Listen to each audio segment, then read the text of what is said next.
नमस्कार। आज हम राजस्थान के आसपुर विधानसभा क्षेत्र की एक गहरी पड़ताल करेंगे। ये विश्लेषण किसी पार्टी के पक्ष या विपक्ष में नहीं है, बल्कि आंकड़ों और जमीनी हकीकत के जरिए ये समझने की कोशिश है कि यहाँ राजनीतिक बदलाव की जड़ें कितनी गहरी हैं। देखिए, आसपुर में जो हुआ वो सिर्फ एक चुनाव का नतीजा नहीं है।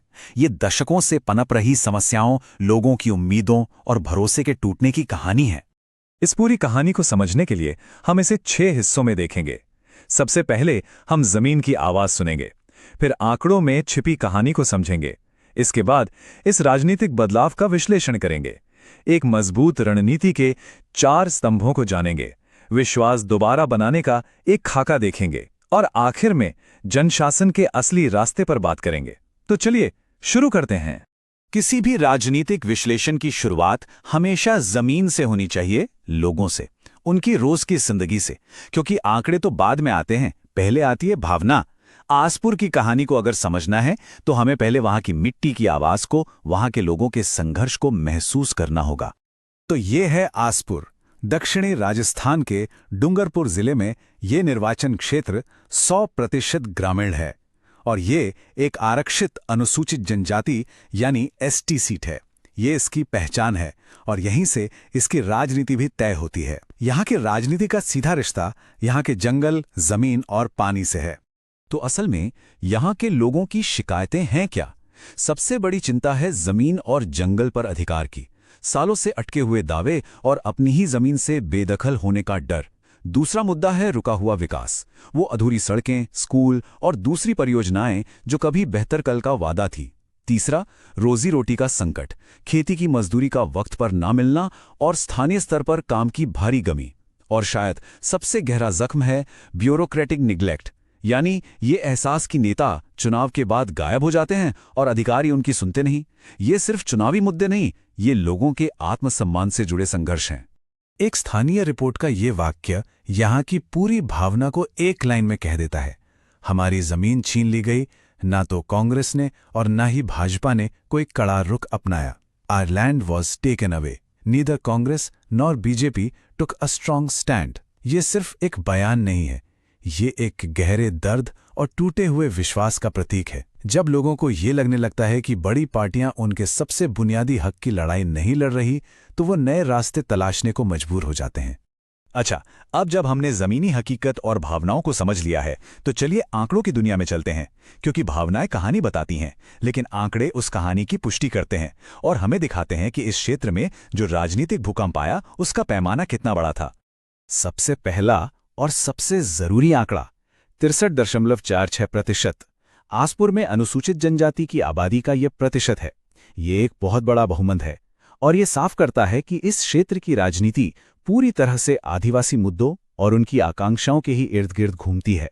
सीधी सी बात है, जिस भी पार्टी ने इस समुदाय का विश्वास खोया, उसने आसपुर को खो दिया। और अब वो आंकड़ा जो शायद सबसे ज्यादा चौंकाता है। 2018 के चुनाव में यहां लगभग 67% वोटिंग हुई थी, लेकिन 2023 में यह गिरकर सिर्फ 37.2% रह गई।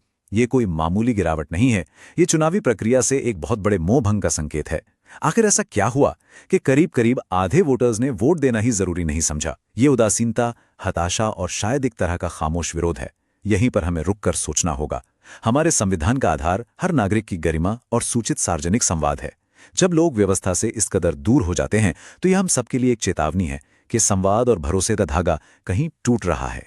इस बड़ी गिरावट और बदलाव को और गहराई से समझने के लिए हमें थोड़ा वक्त में पीछे चलना होगा। चलिए पिछले 30 सालों के चुनावी नतीजों का एक तरह से फोरेंसिक विश्लेषण करते हैं, ताकि हम उन पैटर्न को पकड़ सकें जिनकी वजह से 2023 का ये नतीजा सामने आया। ये टेबल देखिए, ये पूरी कहानी खुद बयां करती है। 1998 में कांग्रेस लगभग 60% वोट के साथ यहां पर हावी थी। 2013 आते आते बीजेपी ने एक बड़ी बढ़त बना ली, लेकिन 2018 में एक बहुत बड़ा मोड़ आया। एक नई आदिवासी पार्टी बीटीपी दूसरे नंबर पर आ गई और कांग्रेस तीसरे पर चली गई।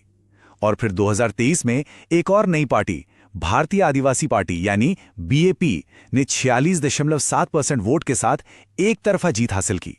ये कहानी है कांग्रेस के सिमटने की, बीजेपी के उतार चढ़ाव की और सबसे बढ़कर क्षेत्रीय आदिवासी दलों के जबरदस्त उभार की।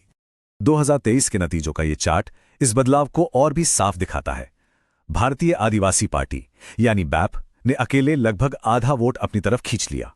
बीजेपी दूसरे स्थान पर रही और कांग्रेस का वोट शेयर सिमटकर सिर्फ 15.8% रह गया। ये कोई त्रिकोणीय मुकाबला नहीं था, ये एक नई राजनीतिक ताकत का उदय था जिसने दोनों राष्ट्रीय दलों को हाशिए पर धकेल दिया। तो इस सारे डेटा से हम क्या नतीजा निकाल सकते हैं? दो बड़ी बातें एकदम साफ हैं। पहली, आदिवासी वोट अब बट रहा है, या यूं कहें कि एक जगह इकट्ठा हो रहा है, लेकिन राष्ट्रीय दलों से दूर। जो वोट पहले कांग्रेस या बीजेपी को मिलता था वो अब सीधे तौर पर स्थानीय आदिवासी पार्टियों को जा रहा है।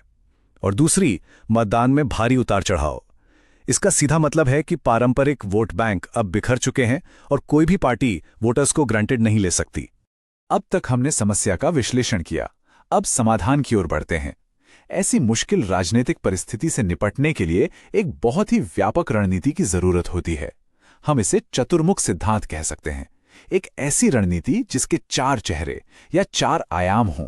तो इस चतुर्मुख सिद्धांत के 4 चेहरे क्या हैं? पहला, वोटर के साथ अपनी जड़ों को फिर से गहरा करना। दूसरा, विरोधियों के नैरेटिव यानी उनकी कहानी का मजबूती से जवाब देना। तीसरा, अपनी पार्टी की मशीनरी को जमीनी स्तर पर फिर से खड़ा करना। और चौथा, प्रचार और मीडिया के तरीकों में नयापन लाना। ये एक 360 डिग्री अप्रोच है जिसमें आप वोटर, विरोधी, संगठन और अभियान चारों मोर्चों पर एक साथ काम करते हैं।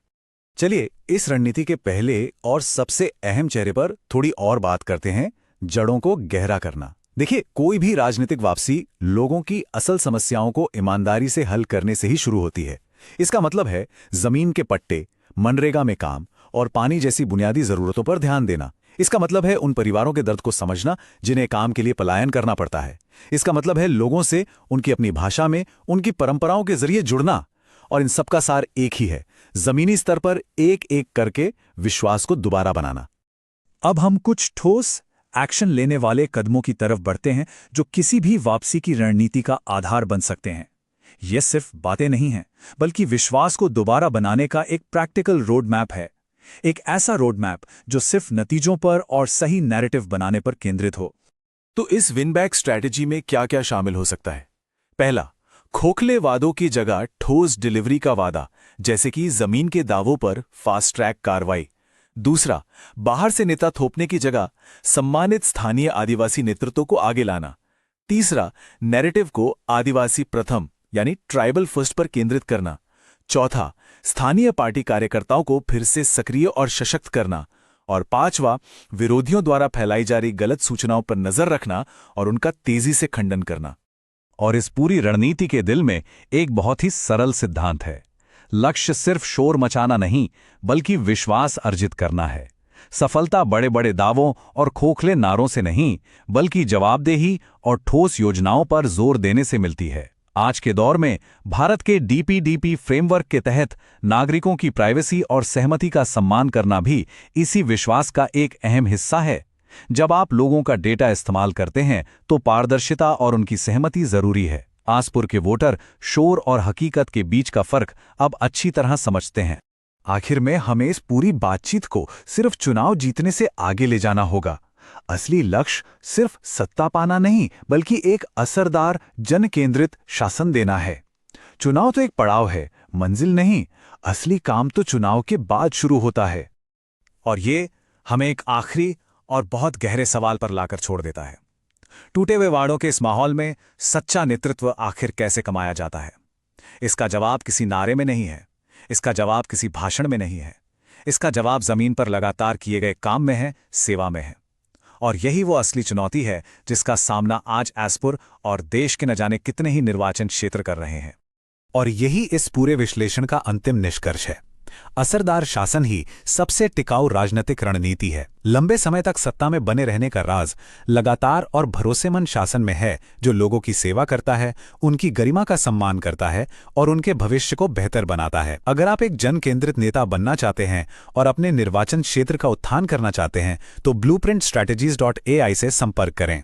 mgr@blueprintstrategies.ai पर या 08042041602 पर कॉल करें। राजनीति से परे एक मकसद।